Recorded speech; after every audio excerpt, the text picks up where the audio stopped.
मोदी सरकार मुर्दाबाद मोदी सरकार मुर्दाबाद खट्टर सरकार मुर्दाबाद खट्टर सरकार मुर्दाबाद काले कानून वापिस लो काले कानून वापिस लो आवाज दो आवाज दो जय जवान जय किसान जय जवान जय किसान लड़ेंगे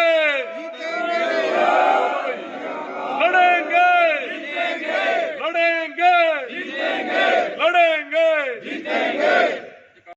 बहुत ही मान सत्कार के योग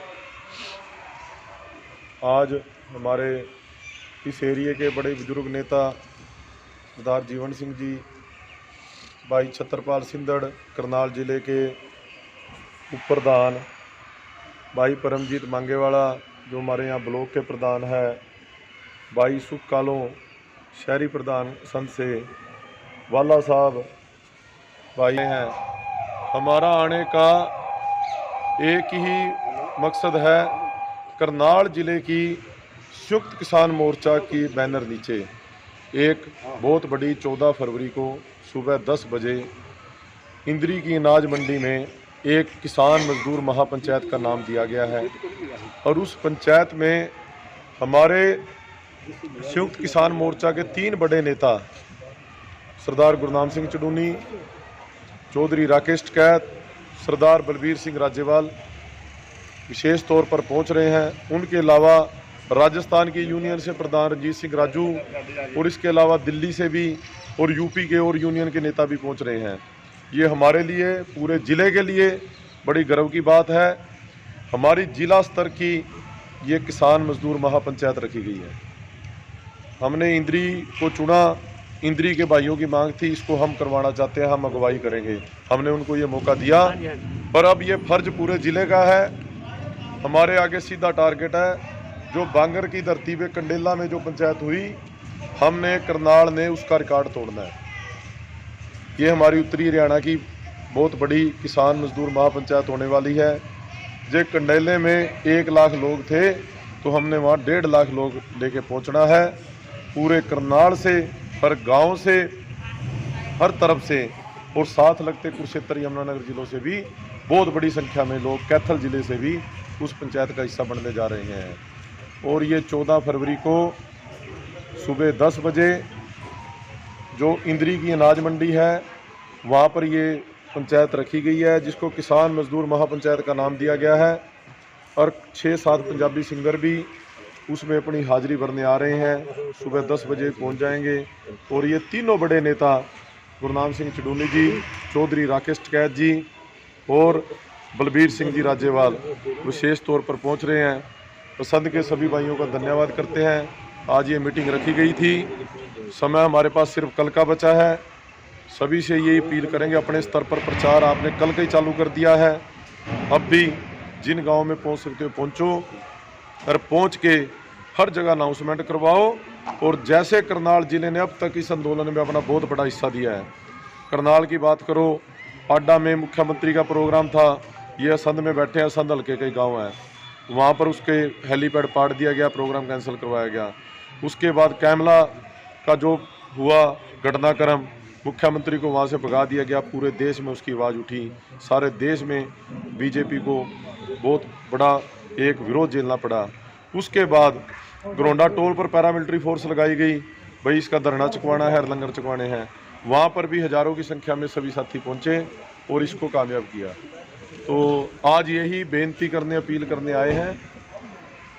सभी ने ज़्यादा से ज़्यादा संख्या में पूरे संध हल्के से, संध ऐसा एरिया है जो किसान यूनियन में सबसे क्रांतिकारी रहा है और हर जगह अपनी बड़ी हिस्सेदारी दी है।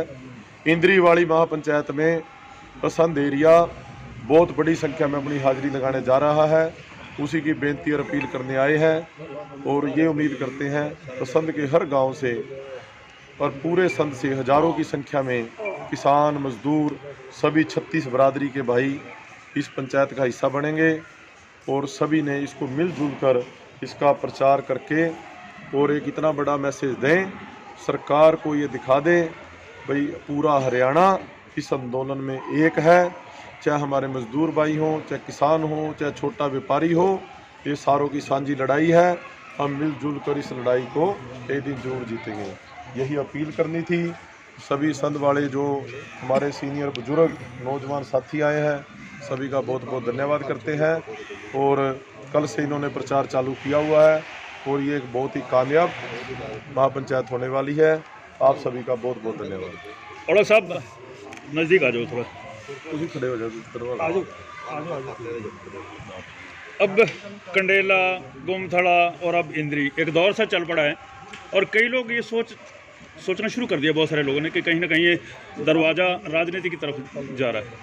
तो और दूसरी बात ये भी है कि वहाँ डाइवर्ट ना हो जाए अटेंशन, जो मेन फोकस है बॉर्डर्स के ऊपर। क्या कहेंगे? राजनीतिक लोगों को हमने इस आंदोलन में ना तो घुसने दिया। हमें 7 महीने हो गए इस आंदोलन को करते हुए। हमने 20 जुलाई को आंदोलन चालू किया था हरियाणा में। हरियाणा ऐसा स्टेट है जिसने सबसे पहले इस आंदोलन को चालू किया था। 20 जुलाई को ट्रैक्टरों पे काले झंडे लगाकर 15,000 ट्रैक्टर हमने सड़क पर उतारा था। आज लंबा टाइम हो गया, 7 महीने हो गए, और आज इस आंदोलन को यहाँ तक लेके पहुँचे हैं। आज तक ना किसी राजनीतिक आदमी को बीच में घुसना दिया है और ना घुसने देंगे। पर मैं मानता हूँ कुछ राजनीतिक नए परजीवी आ गए हैं हमारे आंदोलन में। उनमें एक भाई तो टिकट मांग रहा है, दूसरा सोचता है तू किसान महापंचायत करा ले, पर ऐसा कुछ नहीं है। राजनीतिक मैम चौबसी का कल प्रोग्राम था, टकैत साहब और चुनूनी साहब को बुलाया हुआ था। जैसे उनको एक दिन पहले पता लगा भाई वहाँ पर अब चौटाला पहुँच रहा है और इनोलो का प्रवक्ता उस प्रोग्राम को करा रहा है, तो कोई नेता उस प्रोग्राम में नहीं पहुँचा। राजनीति को अब तक दूर रखा है और दूर रखेंगे। तो ये प्रोग्राम करने का ये होता है भी जो लोग एक मान सम्मान के तौर पर बुलाते हैं, उसमें ये भी होता है भाई पूरा हरियाणा जाग चुका है। कुछ ऐसे एरिया होते हैं जहाँ और जागृति आए, सिर्फ इसका इतना मकसद है। आंदोलन पहले से कई गुना ज़्यादा मजबूत है। चाहे आप गाजीपुर बॉर्डर जाके देख लो, चाहे सिंधु देख लो, चाहे टिकरी देख लो, तो इन पंचायतों का भी यही मकसद था। आंदोलन बहुत लंबा हो गया है, तो कुछ ना कुछ जो लोग जागृति फैलाने के, जैसे कल राजस्थान अलवर में चौधरी राकेश टिकैत की एक पंचायत हुई है, मेवात में गुरनाम सिंह चुडूनी की एक पंचायत हुई, हनुमानगढ़ में हुई। इन नए एरिए से नए लोगों को जोड़ना जरूरी था। उन लोगों की मांग थी भी बड़े नेता हमारे बीच में आए, तो अब उन स्टेटों में भी जा रहे हैं। तो ये आंदोलन का ही एक हिस्सा है और आंदोलन को मजबूत करने की एक तरीका है। सर, कृषि मंत्री नरेंद्र तोमर की स्टेटमेंट आई थी कि किसानों को भड़काया जा रहा है। क्या वाकई किसानों को भड़काया जा रहा है? नरेंद्र तोमर और बीजेपी पूरी को तो 7 महीने कहते हो गए।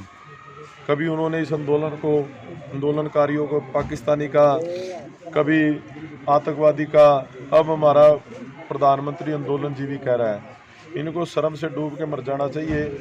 जो इन आंदोलनजीवियों के बच्चे हैं, आंदोलनकारियों के बच्चे हैं, ये इस देश के बॉर्डरों पे अब भी रक्षा कर रहे हैं और सारे शहीद हमारे बच्चे होते हैं।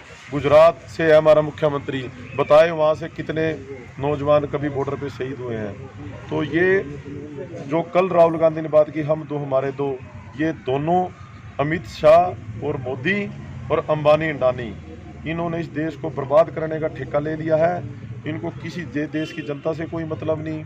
आज लाखों लोग इस कानून की वजह से सड़कों पे बैठे हैं। तो इनकी जो सोच का बहुत ही नीचा स्तर है, जो एक प्रधानमंत्री को शोभा नहीं देता। तो सर, आपको लगता है कि कोई बीच का रास्ता निकलेगा? बीच का रास्ता तो हमने जो निकालना होता तो अब तक निकाल के घर आ जाते। बीच के रास्ते के लिए तो हम वहाँ बैठे ही नहीं। रास्ता तो हमारा आर पार का ही है।